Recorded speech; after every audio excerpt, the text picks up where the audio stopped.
we are here today to hopefully talk about the Vayus. So thank you for being here. And I've heard Hatha Yoga is the management of prana. Do you agree with that statement? Hatha Yoga. Not hot yoga.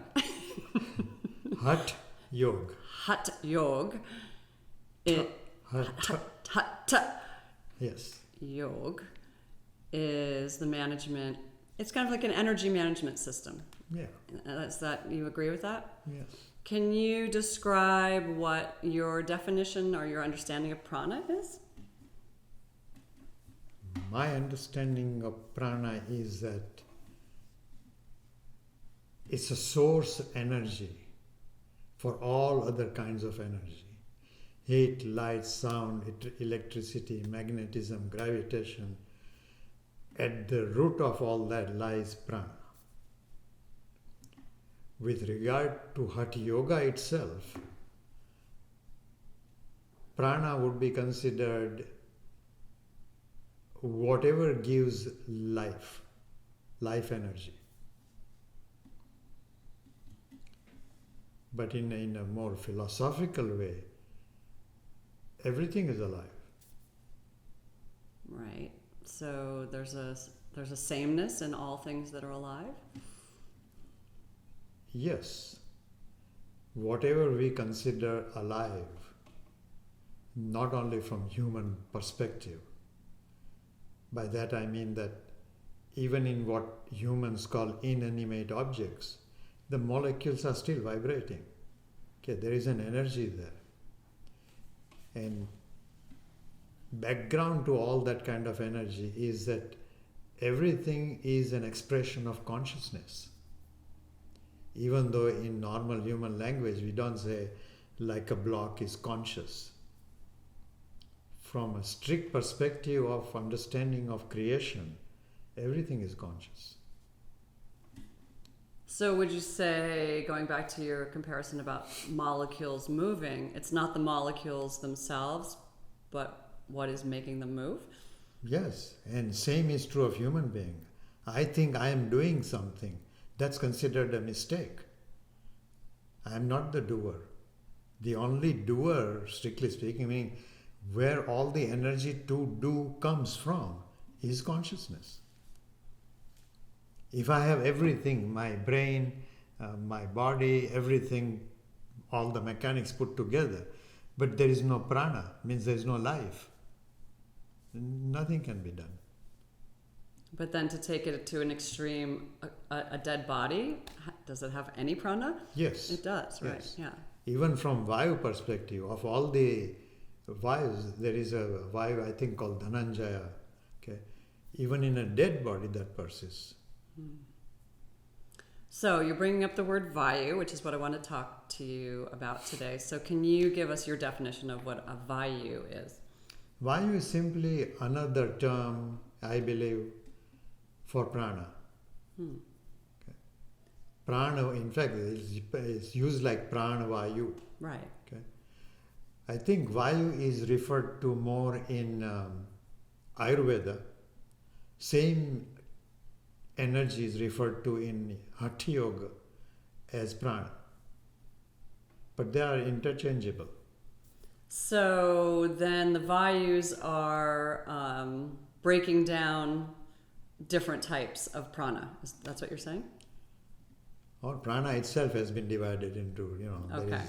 Okay. So I know that there's many Vayus, but there's 5 primary. Is that true? 5 primary, I would say prana, because I'm not a practitioner or not an expert in any way on Ayurveda. So I would say 5 main prana and 5 minor prana. Okay, so would you mind giving us your definition of each one of those, starting with prana vayu? I'm not sure I can give definition of each one, but prana vayu essentially is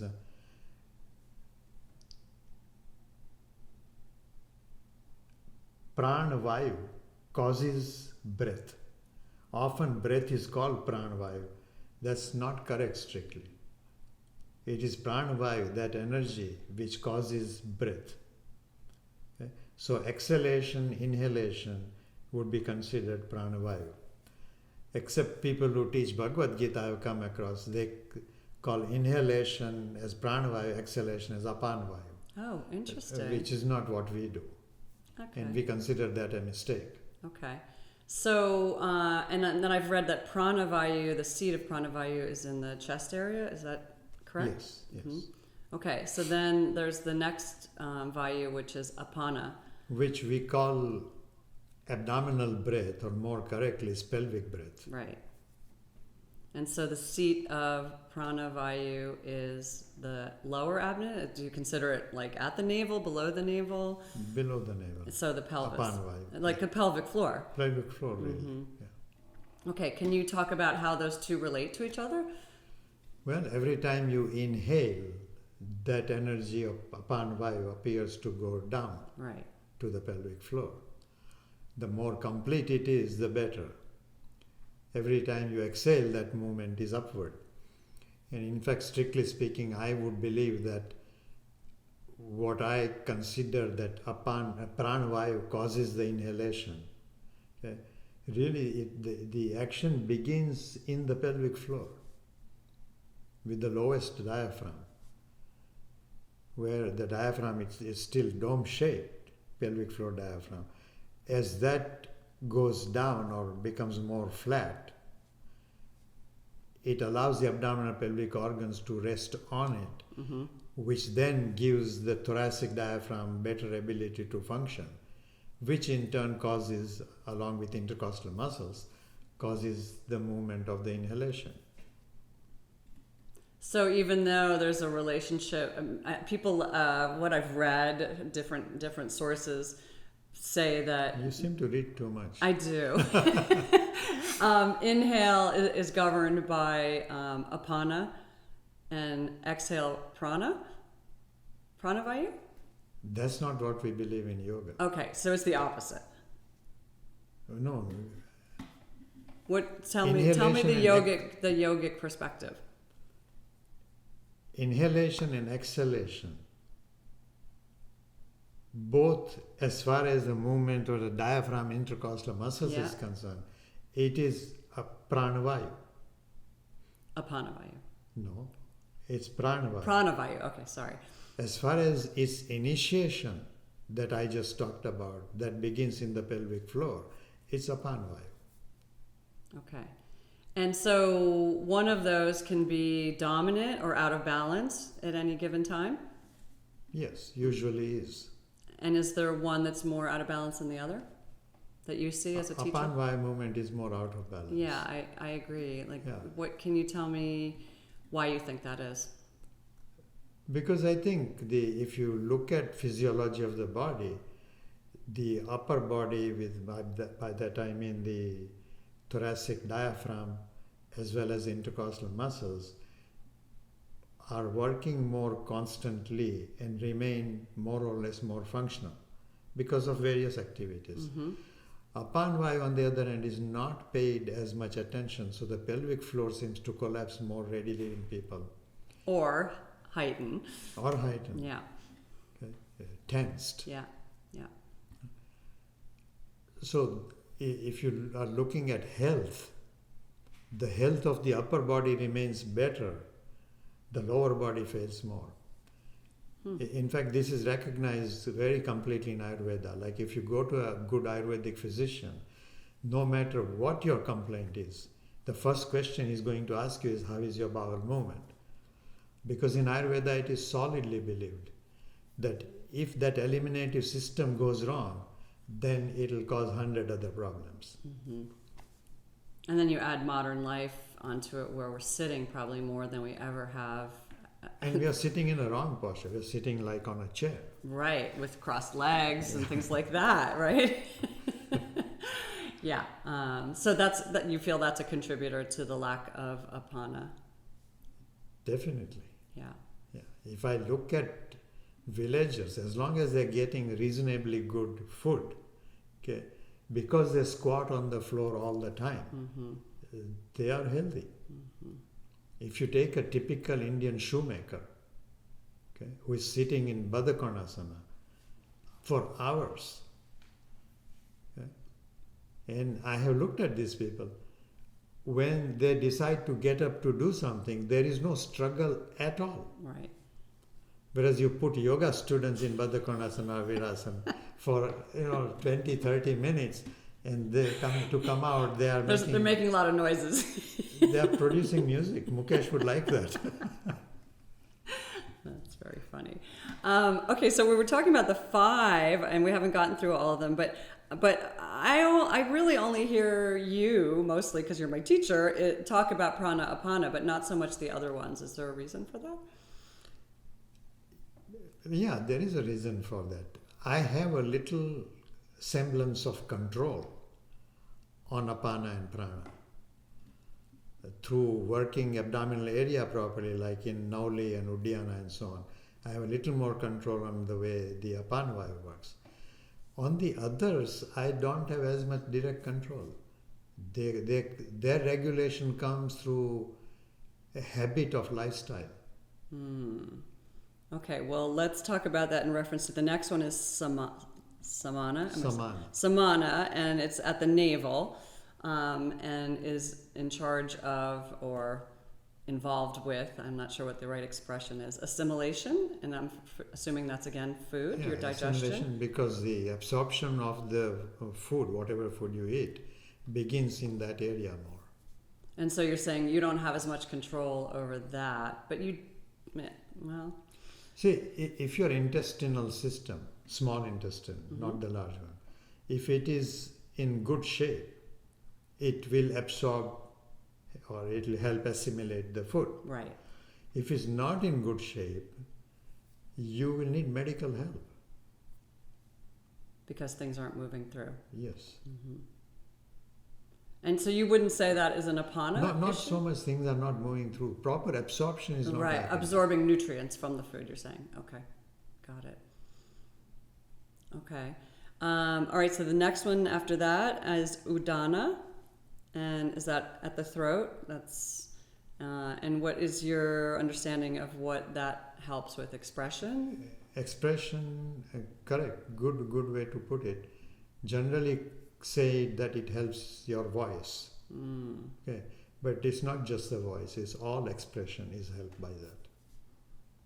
When you say all expression, though, we verbally express, we use gestures, Not gesture, not the things that are expressed by hands, but your facial muscles. I see. Everything facial and verbal. And even more specific than facial, your sense organs.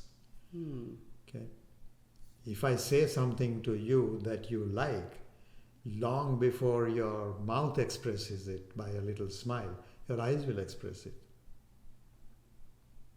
And so you gave an example of what you would feel if samana wasn't working. You're not absorbing nutrients from your food. What would be an example of udana not working so well? A very typical example would be somebody who, no matter what good joke you tell, they never smile. Okay, but people don't die of that, at least right away. They die because it indicates that you don't like life. That dislike creates, at least, brings up things that will make you lose life faster. And think of a typical sad person. Even though they may have justification for being sad, something very sad has happened in their life, but continuing to remain sad is going to deplete life. So that would be emotional expression or non-expression. What about someone who has some kind of ailment or something in this area? Same thing. It'll cause the same problem. I'm sure you know people who, even though they may have a physical ailment, they go about life with some happiness. Yes, absolutely. I'm reminded of an example Felicity Hall gave. One person walked into her class who had no arms. So she looks at him and says, I'm glad that you came to the class. It's fascinating. but I'm not sure what I can do with you. He says, what, you think I can't do downward dog? He takes a bolster, kicks it into the corner of the room, puts his head down, and is doing Adho Mukha Svanasana. Wow. So, in spite of disability, he has enthusiasm and refuses to yield that, I can't do something. Right. I think you might have seen a video of a Chinese lady who has no arms. The way the video starts is she's on a bicycle, okay? Steering the bicycle with her feet, as well as, Yeah. right. She goes, does some shopping, pays for it using her feet, Wow. No, I haven't comes seen home, unlocks the door with Right. her feet, Right. prepares a meal, and the husband and I think 1 or 2 children she has, they sit down and she serves them. Oh my God. How is that possible? Exactly. I mean, when I saw it, I said, well, yeah, obviously it's possible. But if somebody asked me, like, can you do that with feet? Even though I'm very proud of the way my feet are, I can't. I can't do anything like that. Okay, and then the last one is Vayana, which governs the whole. Say it again. Vyan. Vyan. And what is your understanding of that? That is the overall being? Yes, all other energies that are derived by various prana expression are then distributed throughout the body. Mm-hmm. So it's the whole It's the person. whole, yeah. Can you quickly tell us prana, the English, more or less? I know some of these are untranslatable accurately, but can we just go through them so what they mean in English? Prana is energy. They're all energy. Yeah, they're all energy. So what do we do with prana vayu? I know it's considered more the upward moving wind or energy, but I don't know if the word. I'm not sure I can come up in English with, Yeah. because even the practice of pranayama, okay, itself is distorted by calling it breath control. Right. Right. So Yeah. obviously there are no proper words in English to express it. So even though in the yoga tradition we I'll say loosely know that prana is more up and apana is more down, there's no indication of those words meaning that, correct? Yeah. Yeah. And then what is samana? Same? Is there, do you know? I would not know any word in English that would translate that. But it's interesting because samana is assimilation, so you could... But assimilation, not in the sense as that the English word. Right. Like we go back to prana. When you say up movement, okay, it's not really a movement upwards towards the sky. It's an uplifting sensation that it creates. Right. Yeah. For which again in English there is no real... Hard to translate. See, every cell in the body, in a sense, functions as though it is an individual. Okay? What feeds the energy to that cell? How is the energy that I get through my food and through the air that I breathe in? Okay? How is that distributed to these various cells? That distributing factor is Vyana. Now again, in English there is no particular term for that. Mm-hmm. Yeah. How does the cells in my finger know that I am supposed to work as a finger? And they don't work like the toes, except for the lady that I described. Right. You're saying that is the overall Every energy. cell, apparently, we are told, every cell is replaced every 7 years or Right. so. The new cell that comes in, how does it know what its function is? Okay. That ability to function a particular way, to have the energy to do it, is what is done by Vyana, Vayu or Prana. Mm-hmm.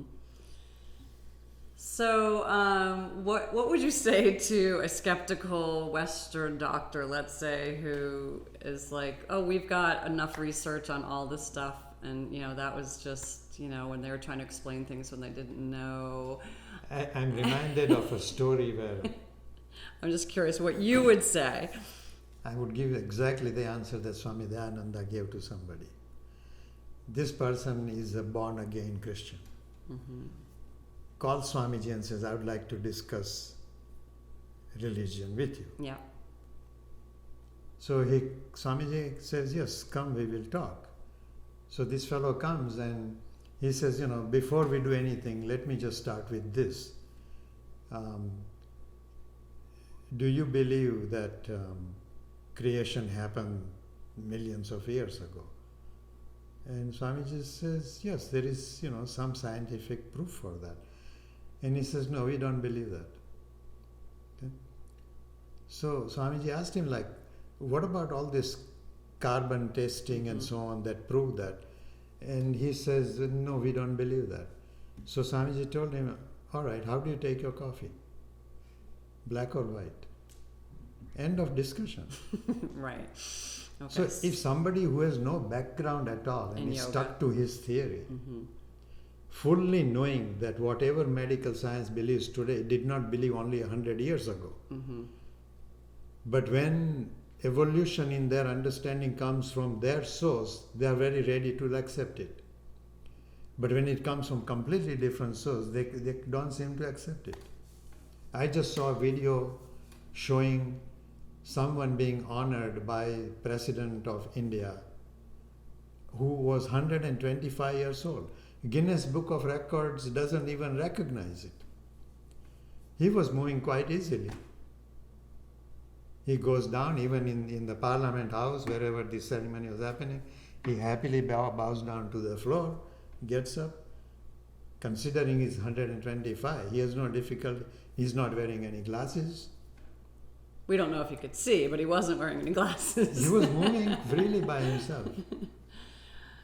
Okay. So you wouldn't engage unless they were open-minded, because this theoretical person has their cup is full. They don't want to. Right. Got it. Okay. And in a sense, they should function from whatever they know. But they should readily accept that they don't know something. Right. Even when something so-called miraculous is shown to a medical person like that, their response is, oh, interesting. Okay, that sums up everything in their mind. They're dismissing it. Dismissing it. It is interesting. Would you look deeper into it? No. Right. Okay, so my next question is, we've discussed the chakras, and you did an amazing chakra workshop, and people want more. Just throwing that in there. And that's one, you described that as one system that one could use to help you on the path. And then there's the koshas, which we haven't talked about yet, but we will. And that's another system that you could use to help you on the path. Are the Vayus another system that you feel can help you on the path? Yes. Prana. Right. So would it be beneficial for a person to choose, I'm going to work with the chakras, that's my path. I'm going to use the koshas, that's my path. The Vayus, that's my, or do you feel like they're just so interrelated you can't do it that way? You can do it that way, but if a kid comes and says, I want to study nuclear engineering, I would say, no, first go to kindergarten. Okay. Prepare some background and basic, then you can specialize. Understood. So we have the theoretical earnest student, me, who has been studying yoga for a long time, asana, pranayama, and then it's which one of these paths do I want to go deeper into, to work with the subtle energy of See, body? once you have somewhat basic understanding of every path, then the next step that would be suggested generally is pick one, stick to it for 1 or 2 years, then pick another one, stick to it for 1 or 2 years, then the third one, 1 or 2 years. It will become obvious. And then it will become very obvious to you which is the path that is best suited to you. So you wouldn't think like, oh, for this particular type of person, it might be beneficial for them to work in the chakra system as. With my expertise, whatever way that is, I would not decide that for another person. Mm-hmm. You will have to know somebody very, very, very intimately Mm-hmm. to know their psychology, Right. their philosophical beliefs, their background, culture, before deciding that. If you go to a grand master, okay, somebody much even higher than Mr. Iyengar, they can decide for you. Mm-hmm. But they often will not. May I ask which one, if any of those three that you have chosen to work with more than the No, others? I have not chosen a particular one. I'm still working with all of them. Okay. The one that I find most fascinating is to look at something that doesn't come up with this kind of discussion, which is, who am I? Inquiry. That fascinates me more than anything else. Mm-hmm. Do I work on that regularly? No. I wish I did. But you're human. I'm lazy. I don't think of you as lazy, but it's all relative. Okay, so if someone was attracted to the Vayus system, would you be willing to give us a couple of examples? Like, let's say, again, my journey, and the people that I often work with pelvic floor issues, their apana, there's a problem with their apana. And I remember early in knowing you and studying with you, you would tell me that all the time, and I was like, I didn't even know what you meant. You would say, your apana is not flowing, and you're like, more forward bends. I was like, I hate forward bends. That was the last thing I wanted to do. So can you give us an example? Like that's a perfect example to start with. Like if someone, let me start with how would you know that someone's apana is not flowing well? You would know their digestive system's not working. No, what you already indicated is a very good thing. I hate forward bends. That immediately gives it away. Well, I don't hate them anymore, but this was 20 years ago, and Which I did means that. you hate them less.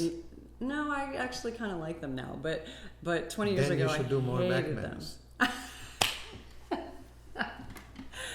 Oh, and this is why you're my teacher. Okay, so that's a first indicator. Like, what are the poses that you really kind of just forget about in your practice?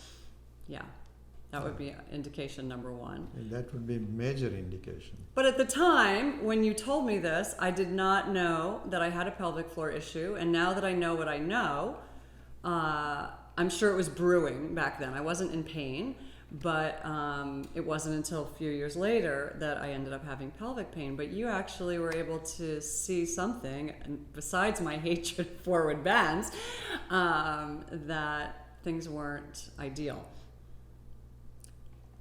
Yeah, I'm sure you don't remember what you saw. But I don't remember. yeah, but I mean, does anything come to mind that? I think I would put it in the class of intuition. Mm-hmm. I look at something, I get a sense. If you ask me logically describe why you have this sense, Right. I don't have an answer. Right. Okay, so we talked about someone's not breathing that well in the lower body, maybe elimination issues, pelvic pain. Maybe Baddha Konasana issue. Baddha Konasana issue. Okay, so that would be that would indicate to you that their apana could be more ideal. So then, would you, for that imaginary person, or we can use me if you don't want to use an imaginary person, should they be doing more forward bending poses always to increase apana? And more Baddha Konasana.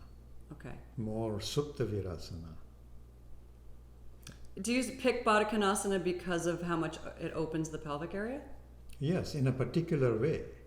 Can you say what that particular way is? I had some young person come yesterday. He was Indian.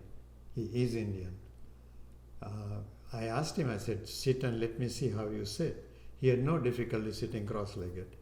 He had no difficulty sitting in Virasana. I did not ask him to lie down in Virasana. But then when I said in Baddha Konasana, his knees were way up. Interesting. So you might have an opening the way you can move your pelvis, really head of the femur. Mm-hmm. In some positions you can do very well. And yet in a little different movement you are restricted. And so he was restricted in his adductors Yes. and his pelvic floor somewhat. Yeah, and probably there was, calcification in that particular moment that didn't allow In a young person, in a young person. really? Okay? Because I asked him, I said, how about your father? Can your father sit like this? He said, I don't know, because my father died when I was still young. So I asked him, how about brothers or siblings? He says, I'm the only one, I don't have any. So uncle or something.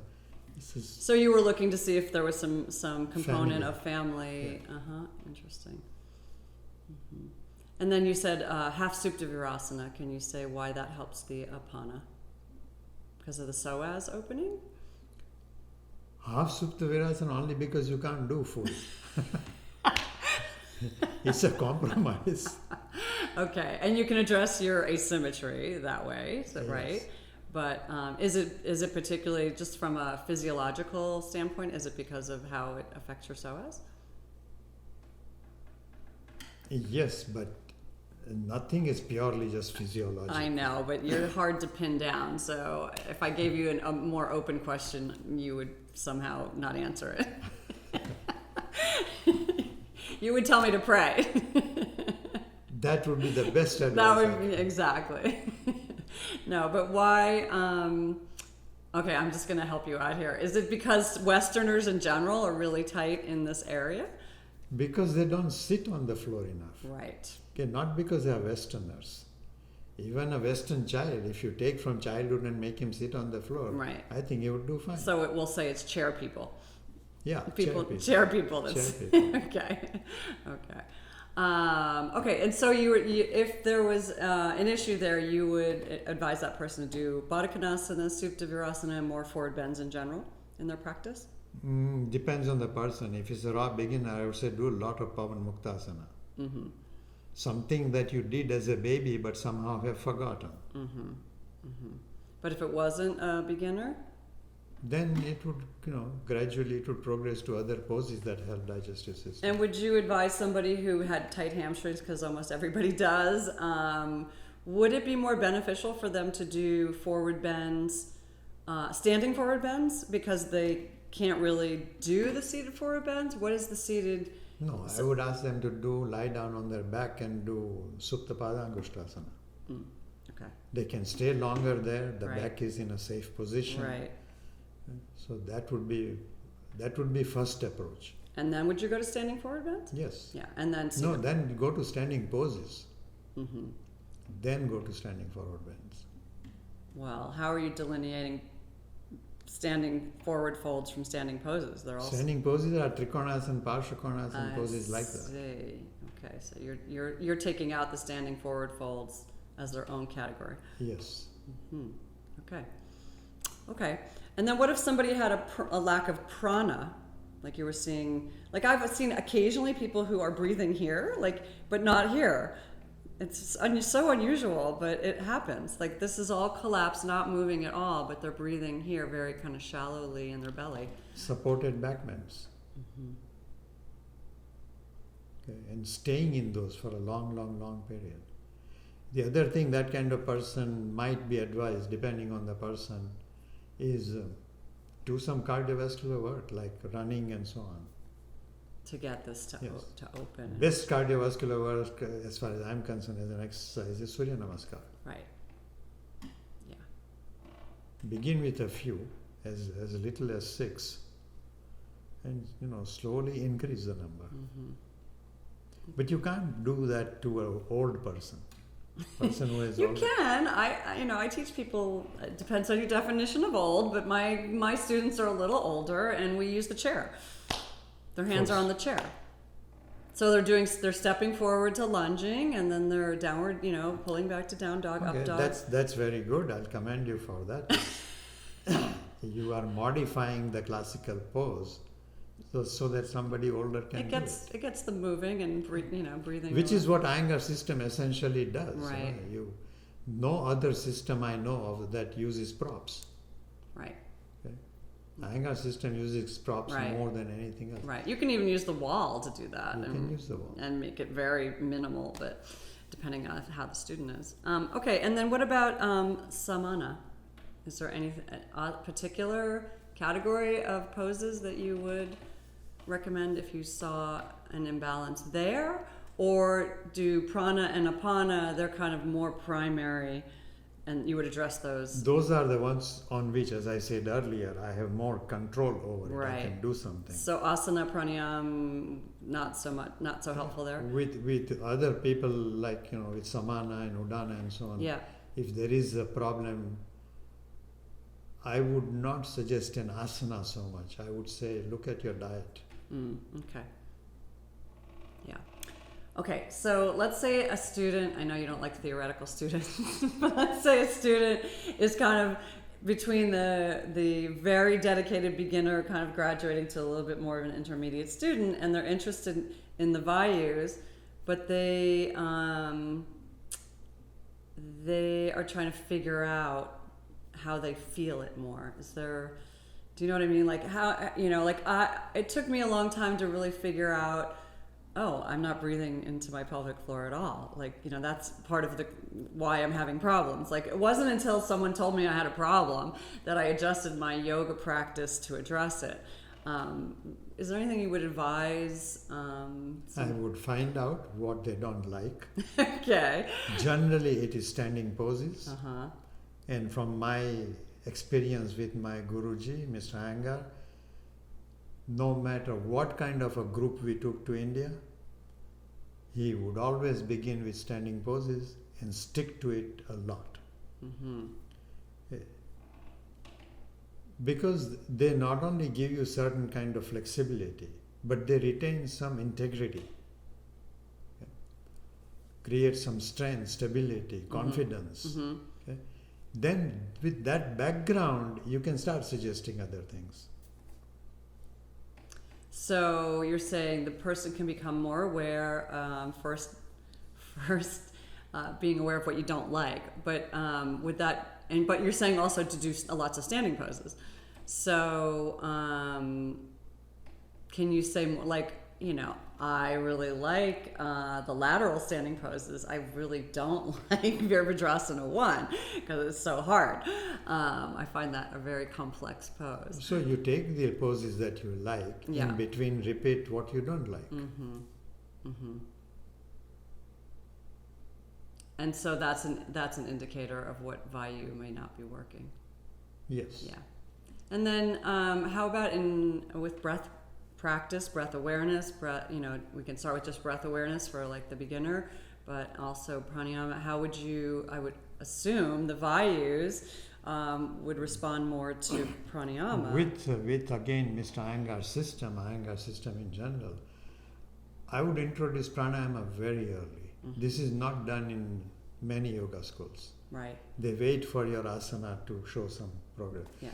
But with lying down pranayama that he started with support, Right. I've seen good effect of it. Although technically you cannot call it pranayama because you're lying down. Okay. Technically, but no one's going to show up at your door arresting you for Arresting. it, right? And when you see a good effect of any new method, why not adapt it? So what you're saying, to introduce it early, what would you introduce? Just Ujjayi? Just Ujjayi, lying down on a proper support, Mm-hmm. how to fold a blanket, etc., or have a proper pillow. Okay, and then in regards to the Vayus, then are you looking for how well does this work when I'm inhaling, exhaling? How well does this work? How well does all the areas that the Vayus govern? Yeah, the imbalances even between left and right side show up very quickly, Mm-hmm. and you can adjust those. Mm-hmm. And then where would you go for the beginner? Ujjayi, then what would you go to next? After, let's say, they've done a couple of years of that kind of work, where I feel like, this person can progress further, I would say, okay, go to seated poses, seated pranayama once a week. Hmm. Just Ujjayi again. You're Just changing. You're Ujjayi. changing the pose, but not the breath. Yes. Yeah. Again, depending on what I see, I Yeah. might introduce other pranayama in lying down position. Mm-hmm. Okay. And again, with my experience, what I look back on and I see is that if you ask me like, why for this person you recommended this, I cannot say I found this exact reason why I recommend it. I felt like trying something. When we tried it, if it worked, I stayed with it. If it didn't work, I changed it. So it's that idea of people that are experts in their field. They see things like that the rest of us don't see, and you're not really sure why or how you see it. It is what one may call intuition, Right. Right. which itself is a debatable word, but strictly speaking, there is no such thing as intuition. Mm-hmm. It may not have the steps and the background that I know of, but it comes from some accumulated knowledge. Mm-hmm. Otherwise, everybody will have intuition. Right. Well, everyone does have intuition, but different areas of. There are some political people that have influence that we will not talk about. Exactly. So, why is Vayu translated almost universally as wind? Because the word Vayu does mean wind in the Indian language, okay? But it's more than wind. Mm-hmm. If I'm sitting and there's a nice breeze coming, I can say, oh, nice Vayu. But the same term, when specifically applied to these energies, same word is used. But the meaning and context is very different. Very different. It doesn't mean wind. But someone, barely knowing the language, you go and ask an Indian, not talking about yoga at all, and say, what does Vayu mean? He'll say wind, for obvious reason. Mm-hmm. But that doesn't mean you can use that meaning in everything. Right. So it's And so much it's not more. only the Indian language. We know very many words in English language. Yeah. Okay. What does the word general mean? General? Yeah. Common? Okay. Or someone in the army? Can I call a general in an army that you are common? You might get in trouble. Yes. Yeah, okay. So it's for the convenience of translation. Yes. Yeah. Or lack of sophistication of knowledge. Mm-hmm. Mm-hmm. So I'm just thinking about the work we've done together and my own practice, like looking at my body, my system, whatever, through the chakra system, but how can I not include the Vayus? Because that's what you were saying, that you are almost helpless. You will unknowingly include it. Right. Yeah. Right. That was my point. They're not exclusionary in any way. They're not. Yeah. And is there any reason why you would address them or use them more than one of the other systems? Or First of all, I'll use them more because I'm myself familiar with it in my practice. okay. Okay, a lot of the teaching that comes from my practice. Mm-hmm. If I'm trying to teach something that I only know theoretically, A, it doesn't succeed, Mm-hmm. or less often it would succeed. Mm-hmm. B, I don't enjoy teaching. Right. Okay, it bores me to death. Fortunately, it doesn't happen to me because I don't teach that way. Well, I'm so glad you brought that up, because let's end with, is there any chance that you might consider teaching a workshop on the Vayus? Why not? There's always a chance. Whether in this incarnation or next, I don't know. Okay. All right. So if I don't catch you in this one, we'll figure out the registration information for you teaching it in the next life. Yeah, that would be very nice, because the guarantee of that would be that you will be there with me in next life. Okay. What more could I want, right, Andrea? And I'm gonna just ask you: is there anything else you'd like to say about the Vayus before we end? Anything for our listeners that would be inspiring, or? It's a very subtle approach. Before you go to subtlety, you don't ignore subtlety. You can't, in fact. Okay? But before you start paying too much attention to the subtlety of it, where you would end up in belief, don't go for that method. Stay with what you know, prepare the background more solid, then in an evolutionary fashion, this attention to Vayu and chakras, etc., will come. Simply getting theoretical knowledge may help you a little, but it's not a very good way to spend your time. I agree. At the same time, if you get too bogged down in your practice, your more physical practice, and you're not thinking about this stuff to invite it in, you may forget about it, or you may not. It's almost kind of backward. Like I was listening to Raman Maharshi yesterday, and his teaching was simply understand silence. The only reason he said he started talking or explaining things is because people could not do it at all. Mm-hmm. But even as he was teaching with using words and language, he kept emphasizing that this will give you an indication of what it is like. But you'll never get, as long as you rely on words and language, you will never get to the peace. What is silence? Okay? Not ordinary silence, but very deep silence, which is obviously not physical. Right. I mean, I wouldn't say silence is the absence of noise. I would say it's the presence of everything. In a certain way, right? Yes, in a certain way, but even that kind of...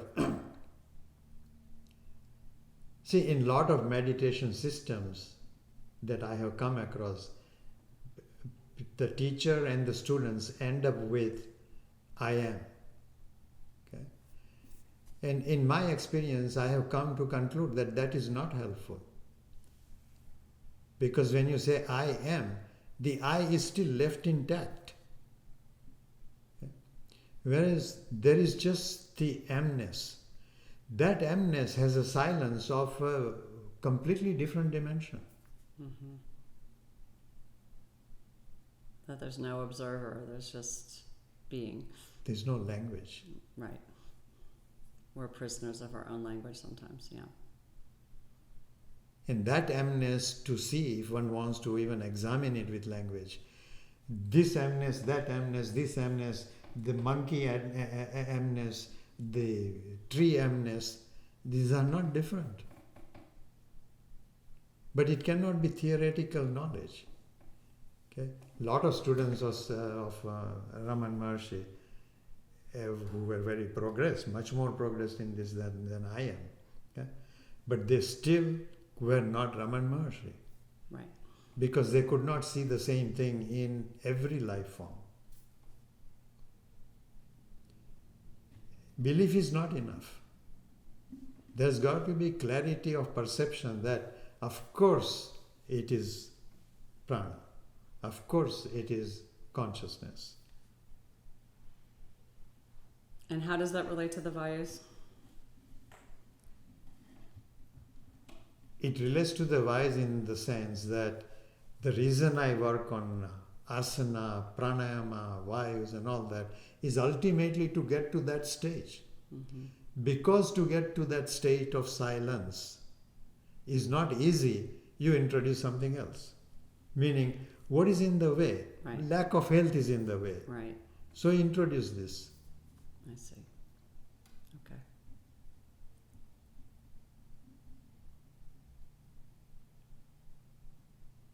But if a child comes to me, heaven forbid, who is perfectly healthy Yeah. and wants to know about yoga, I would absolutely insist that look at who am I. Good time to do it when you are a child. That person can progress very far. Yeah, again, talking of Raman Maharshi, because I only saw it yesterday again, his bodily posture was pretty bad, distorted. Yeah. And yet it didn't bother him in the least. Right. Okay? But if if I imagine even that, suppose he did some yoga practice and this body did not deteriorate, how much more help he would have been Right. to the society. Right.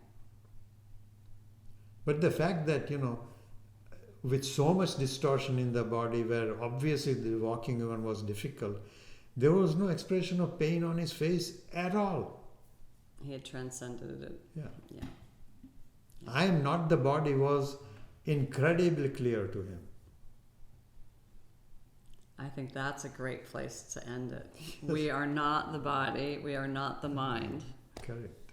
All right. Just as I'm not my motor car, some people are. All right, we'll end it there, that you're not your motor car. Thank you so much for this discussion.